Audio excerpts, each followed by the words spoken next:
Healthy female heterosexuality stems from a girl having a loving, affectionate, healthy relationship with a highly masculine father who cherishes the innate femininity in his wife and his daughters. In contrast, lesbianism often stems from a highly toxic relationship to men and the masculine, which often stems from a girl being raised by a misogynistic father. As I have discussed in other videos, homosexuality, like transgenderism, is a gender identity disorder that stems from gender trauma and a dissociation from binary gendered objective reality. Because objective reality is strictly binary gendered, it means that a healthy gender identity is necessarily based upon the acceptance of the gendered true self, as well as the desire and capacity for the love of the opposite gender that nature has given us. For example, because I am a woman with a healthy female gender identity, I not only fully embrace my true female self, but I also love and admire men for their complementary differentness from me. My love of being a woman, along with my healthy love and admiration for men, is the basis of my healthy heterosexuality. My relationship to men and the masculine is very healthy. In contrast, the lesbian relationship to men and the masculine is very unhealthy. In the case of lesbians, they not only reject their true female selves, but they also do not love and admire men for their complementary differentness from them.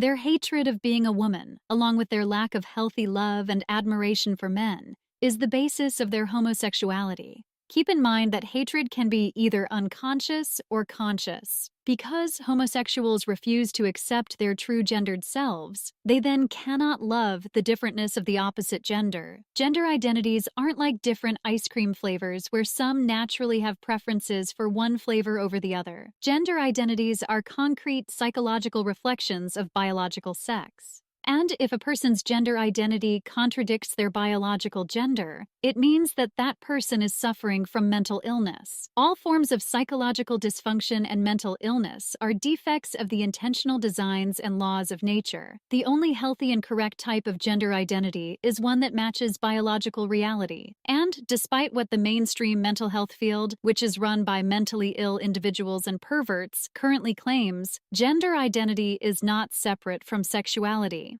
If you have a healthy gender identity, you will, by default, be heterosexual 100% of the time. If you are homosexual, it means, by default, you have gender identity disorder 100% of the time. For example, the fact that homosexual males abuse their rectums as if they are vaginas means they are not identified with their own gender, which means that they, by definition, have gender identity disorder. By the way, gender identity disorder has been renamed gender dysphoria because the mentally ill people running the mental health field want to erase reality and pretend that it is not a disorder to not identify with your own gender. I have discussed the fact that homosexuality and transgenderism are both forms of gender dysphoria in more detail in my other videos. The way we develop a very healthy relationship with the opposite gender that will cause us to become a heterosexual with a biologically accurate gender identity is by being genuinely loved specifically for our gender by our opposite gender parent. If the relationship we have with the opposite gender is based on love, then our gender identity will be whole, healthy, and in alignment with nature and our biological design. But if our relationship with the opposite gender is based on total rejection and hatred, then our gender identity will, by default, be false and disordered. Homosexuality is a relationship of hatred for the true self, which is gendered and heterosexual, as well as hatred for the opposite gender. Keep in mind that hatred can be either unconscious or conscious. Sometimes the hatred that homosexuals have toward the opposite gender is unconscious. Very frequently, however, this hatred is highly conscious. The deep hatred for men that is common among lesbians shows that lesbians have a severely disturbed and false gender identity, based on a severe disconnect from the feminine, as well as a severe disconnect from the relationship of the feminine to the masculine. Also, despite what Hollywood tells us, extreme hatred of women and misogyny is a very common cause of male homosexuality. The average male homosexual is not the flamboyant type who tries to act like a woman. The more common type of male homosexual all throughout history has been the type who despise femininity and who are obsessed with caricatures of masculinity in a pathological, narcissistic way. This type of male homosexuality is the ultimate expression of male narcissism. These types of male homosexuals look down on other homosexual males who try to act feminine. This is the type of male homosexuality that is very common in Islamic cultures. Misogyny is the main reason Islamic cultures have the highest rates of homosexuality on earth. Both male and female homosexuality frequently stem from misogyny. In the case of lesbians, this misogyny is both sexualized and internalized. Keep in mind that misogyny can be either unconscious or conscious. This is why lesbians have such staggeringly high rates of violent aggression towards other women. By the way, misogyny and internalized misogyny are real phenomena, but homophobia and internalized homophobia are not. Of course, lesbians are not only consumed by hatred, aggression, and anger towards other women. Given the deep wounds to their feminine identities that many lesbians experienced at the hands of bad men, many lesbians absolutely hate men and have a desire to get revenge on heterosexual men and on the heterosexual women who love them. Again, not a single homosexual on this planet is psychologically healthy. Dr. Elaine Siegel was a very liberal pro-homosexuality psychoanalyst who accidentally made over 50% of her lesbian clients become fully heterosexual by helping them to heal the gender identity trauma that they experienced as little girls. As Dr. Siegel explains in her book on lesbianism, some assert that homosexuality needs to be normalized, a view I myself held for years until the patients described in this book taught me otherwise. A core part of the lesbian psyche is often a burning desire to get revenge on their fathers, and by extension, all other men,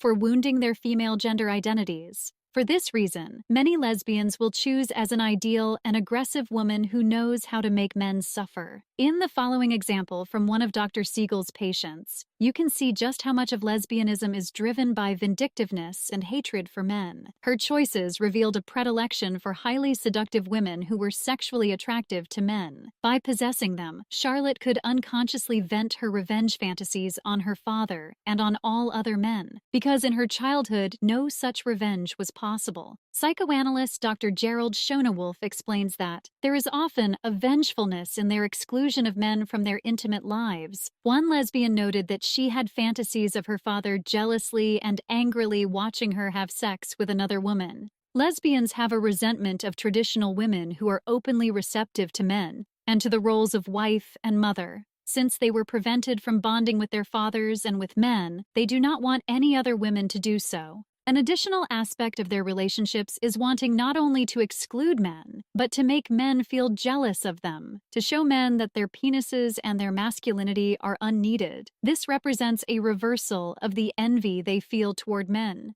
Lesbians often experience extreme levels of penis envy. Along with this penis envy is an accompanying aversion to playing the traditional female role of giving birth to and nurturing children. I personally know a butch lesbian who sends pictures of the breasts of her wife to heterosexual males in order to try and make them jealous of her. This is how the lesbian mind operates, truly warped. As I have discussed in other videos, lesbians imitate only the worst types of men. No decent, good man would send pictures of his wife's breasts to other men. Only a degenerate man with no respect for his wife would do this. Lesbians don't have any concept of what a good man is actually like. If they did, they wouldn't be lesbians. Another woman who was raised by two lesbians describes the constant misandry she was exposed to growing up. Men were called mutants, and straight women were considered disowned sisters. She says, "I had to be careful not to cross over to the enemy's camp." A man who was raised by two lesbians describes the trauma he experienced growing up.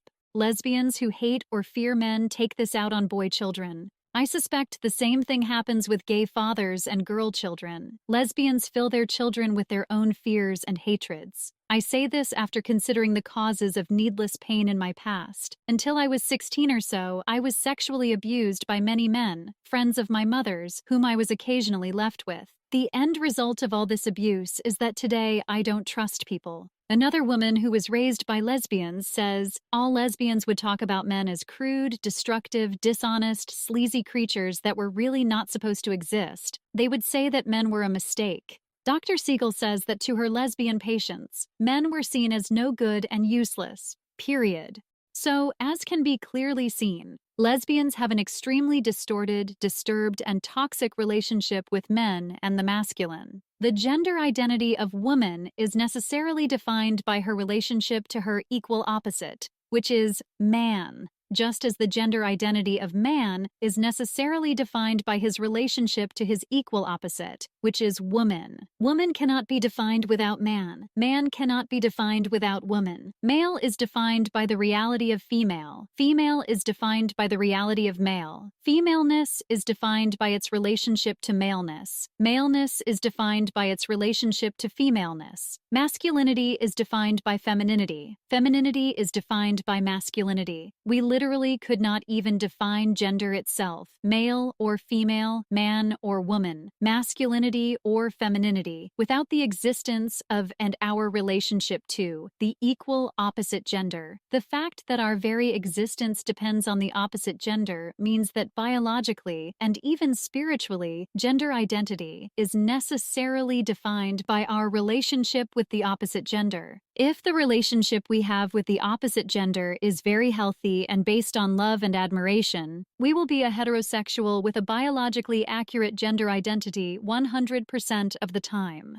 100% of homosexuals have failed to properly define their gender identity in relation to the opposite equal that nature has designed for them. The sexual relationship between equal opposite genders is defined by the most sacred power, heterosexual love. The love between husband and wife is the highest form of love. Love between the two genders is how nature creates healthy and functional human life. Homosexual love is not a real or natural love. It is the perversion of nature's design of love. It is an unnatural combination of self-rejection, self-hatred, hatred of the other, and narcissism.